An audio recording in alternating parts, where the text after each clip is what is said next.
हाय नमस्कार। ये अपडेट है पीजी काउंसलिंग को लेके, और आप जानते ही हैं कि एमसीसी राउंड 3 का अभी तक सीट मैट्रिक्स या चॉइस फिलिंग स्टार्ट नहीं हुई है। जिसका कारण क्या है, जबकि as per the original schedule fresh registration की लास्ट डेट है वो 1 जनवरी है, जो कि कल है। तो फिर से जो मेरा स्टाइल है कि आसान भाषा में इशू क्या है। देखिए, बहुत इशू ये रेज़ हुआ जब कुछ पीडब्ल्यूडी कैंडिडेट्स ने जो फ़िलहाल क्वालिफाइड नहीं हैं, उन्होंने बोला कि सर ये तो होता ही है कि बच्चे मिलते नहीं हैं, तो आप लोग परसेंटाइज रिडक्शन करोगे, चाहे 0 पे लेके जाओ, चाहे 10 कम करो। अब पिछले 3-4 साल से, जो मैं आप लोगों को कई बार समझाता हूँ अपने वीडियोस के माध्यम से, things have changed a lot. चाहे एमबीबीएस था, चाहे पीजी है, things have become very transparent. सब सीटें अब ऑनलाइन कंप्यूटर से मिलती है। और सबसे बड़ा जो चेंज आया है पिछले 2-3 साल में, कि एक्चुअली 3 साल पहले जो सबसे बड़ा, जिसे कहते हैं ना, लॉटरी था या हथियार था, वो था सरकारी कॉलेज के लिए पीडब्ल्यूडी सीट्स, प्राइवेट कॉलेज के लिए या डीम्ड के लिए एनआरआई सीट्स। दोनों में क्या फ़र्क था? दोनों में फ़र्क ये था कि दोनों का वो सिग्निफिकेंस ये था कि थर्ड राउंड के बाद ये सीट कन्वर्ट होती थी। और उस ज़माने में थर्ड राउंड के बाद, जैसे हम स्ट्रे राउंड कहते थे, वो कॉलेज लेवल पे होता था। तो किस कॉलेज में कितनी पीडब्ल्यूडी की सीट्स, अगर हम सरकारी की बात करें, ये जानकारी प्राप्त करना ही बहुत मुश्किल था। फिर जानकारी मिल भी जाती थी तो सोचिए पूरे हिंदुस्तान में होती थी स्ट्रे मॉप अप राउंड हर कॉलेज में। तो आप कहाँ जाए उठ के, क्योंकि एक ही दिन में हो रहा है हर जगह। तो उसमें एजेंट्स का या कंसल्टेंट का बहुत रोल था। ऐसे ही प्राइवेट और डीम्ड में जहाँ जहाँ एनआरआई सीट है, वो राउंड 3 के बाद कन्वर्ट होती थी, अब होती है राउंड 3 के दौरान। अब दौरान की मेरे चैनल पे आपको वीडियोस मिल जाएंगी, पर दौरान का मतलब छोटी सी भाषा में ये है ना कि अगर किसी कॉलेज में इस समय 6 नॉर्मल सीटें हैं, 3 एनआरआई हैं, और एक ही एनआरआई ने अप्लाई करा कंप्यूटर ने, तो कंप्यूटर अपने आप ही बाकी दोनों एनआरआई सीट को, क्योंकि अप्लाई एक ने करा है ना, अगेंस्ट 3 एनआरआई सीट्स, जनरल में कन्वर्ट करके 8 बच्चों को जनरल सीट अलोकेट कर देगा।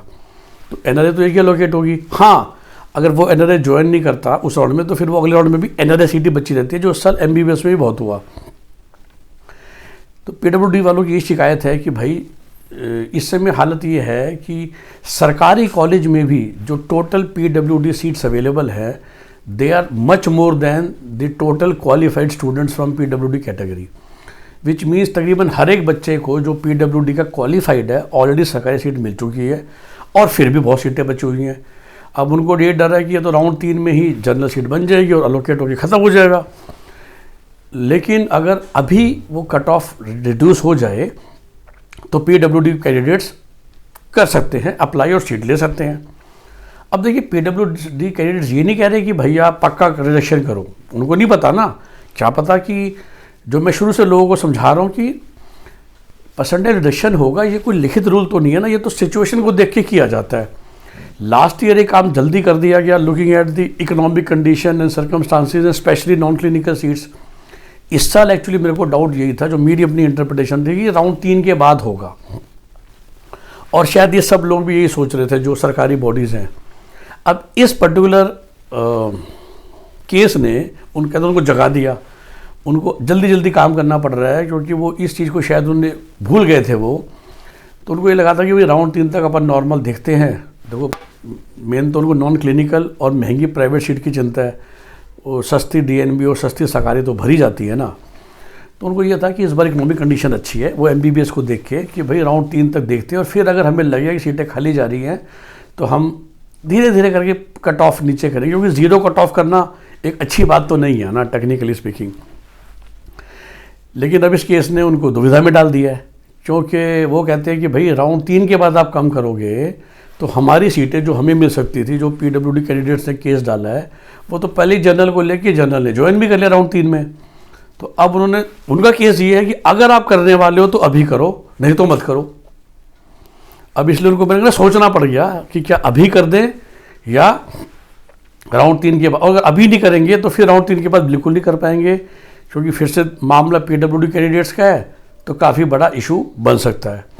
इसलिए सब डिले हो गया है, क्योंकि जब तक उस केस पे फैसला ना हो जाए और वो इंटरनल बॉडी से डिस्कस किया जा रहा है कि भैया अगर आपको पर्सनल रजिस्ट्रेशन करनी है तो अभी करो, नहीं तो फिर इस साल कर नहीं पाओगे आप, या फिर फंस जाओगे। अगर अभी नहीं करा, राउंड 3 के बाद करा, फिर तो और ज़्यादा केस डाले जाएंगे ना कि भाई ये तो PWD कैंडिडेट्स के साथ अन्याय हो गया। It can become a very big political issue. तो इसलिए सरकार फंस गई है, चाहे वो मिनिस्ट्री ऑफ हेल्थ केयर बोलिए, चाहे NMC, सब एक ही लोग होते हैं, फंस गए हैं। और उसके फंसने की वजह से जब तक वो फाइनल डिसीजन ना लें तब तक राउंड 3 की MCC की चॉइस फिलिंग स्टार्ट नहीं हो रही है, विच इज़ बेसिकली।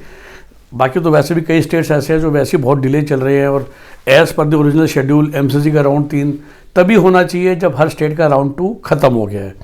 और चूँकि फिर से शुरू होने के बाद भी काफ़ी जगह डिलेज़ आ गए तो समय लग ही रहा है। तो मेरी अपनी इंटरप्रिटेशन है कि MCC का राउंड 3 पक्का डिले होगा, कोई जल्दी नहीं है। लेकिन ओरिजिनल शेड्यूल जो आप देख रहे हैं उसके हिसाब से ये कल लास्ट डेट है। तो वाकई जो आप में से भाई क्वालिफाइड स्टूडेंट है और अब पार्टिसिपेट करना चाहता है तो आप रजिस्ट्रेशन फिर भी आज करा लो, क्योंकि हो सकता है ना कि कल को ना हो तो आप मुझे ब्लेम करो। फिर भी मैं कहूँगा 99% चांस ये है कि ये राउंड डिले होगा, और शायद एक हफ्ते से डिले हो जाए, क्योंकि अभी तो NRI कन्वर्जन की भी नोटिस नहीं आया राउंड 3 का। और रजिस्ट्रेशन के बाद भी वो हो सकता है, क्योंकि रजिस्ट्रेशन में नहीं पूछा जाता MCC में कि do you want to apply for NRI। वो तो आप अलग से ईमेल भेजते हो वो MCC को, और फिर वो आपको कन्वर्ट करते हैं और आपके चॉइस फिलिंग में वो आ जाता है। तो वो प्रोसेस फिर भी हो सकती है बाद में भी। तो आप में से कोई अगर क्वालिफाइड हैं और NRI के लिए वेट कर रहे हैं तो आप रजिस्ट्रेशन कर लीजिए, और बाद में ही मेल आएगी ना कि अपने आप को NRI में भी कन्वर्ट कर लो। बट जो क्वालिफाइड है वही कर सकते हैं। अगर आप अनक्वालिफाइड है तो आपका रजिस्ट्रेशन ही MCC नहीं ले रहा। तो इन सब की मद्देनज़र, और चूँकि स्टेट्स की भी लेट चल रही है, ठीक है, तो टाइमिंग मैच हो जाएगी, सब कुछ हो जाएगा। तो आई थिंक हफ्ते से 10 दिन आराम से लेट हो सकता है। इसका फ़ायदा ये होगा कि अगले 5-7 दिन में स्टेट्स के राउंड 2 ख़त्म हो जाएंगे, क्योंकि वो सब भी रूल चलता है ना कि इसके बच्चे ने वहाँ जाना है, उसके बच्चे ने वहाँ जाना है। तो जो ओरिजिनल शेड्यूल इस समय चलता है वो यही चलता है, MCC round 1 states round 1, MCC round 2 states round 2, MCC round 3, मतलब ऐसे चलता है।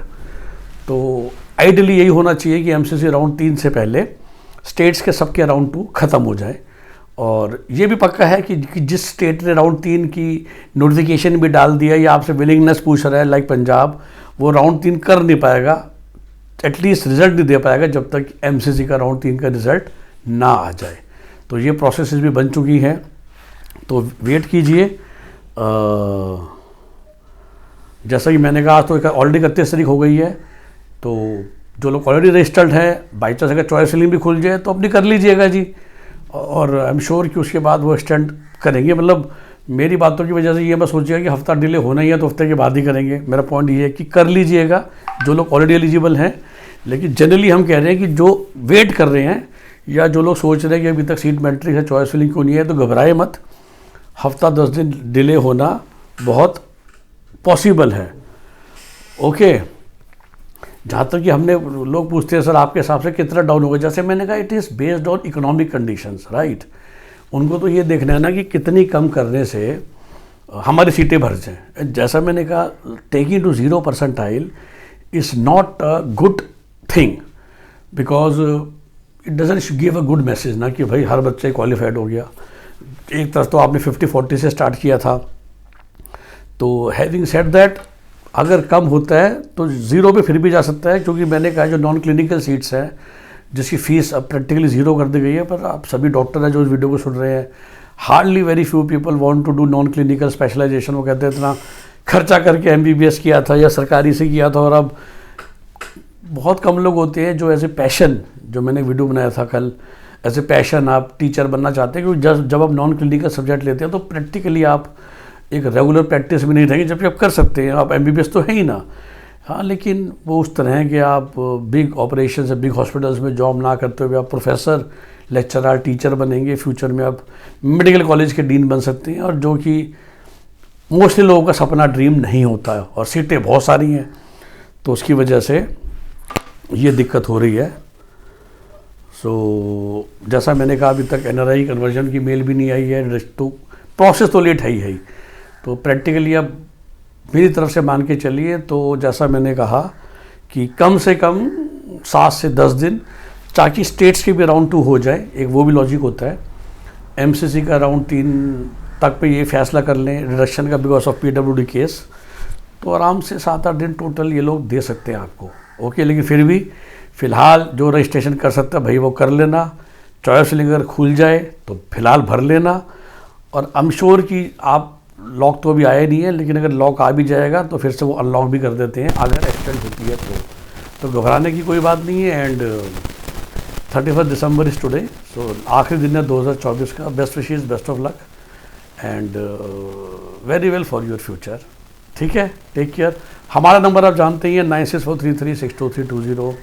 We don't talk anybody free of charge. अब आप सब डॉक्टर्स ही हैं जो सुन रहे हैं, तो एक बेसिक कंसल्टेशन फीस रखी हुई है। जैसे आप जब एक बड़े डॉक्टर बन जाते हैं तो आई एम बिग काउंसलर, तो बड़े डॉक्टर में जो फोर्टिस मैक्स में जाते हैं तो पहले पर्ची कटवाते हैं ना, फिर जाके डॉक्टर साहब के पास जाते हैं। तो ऐसे कुछ हमने रखा हुआ है।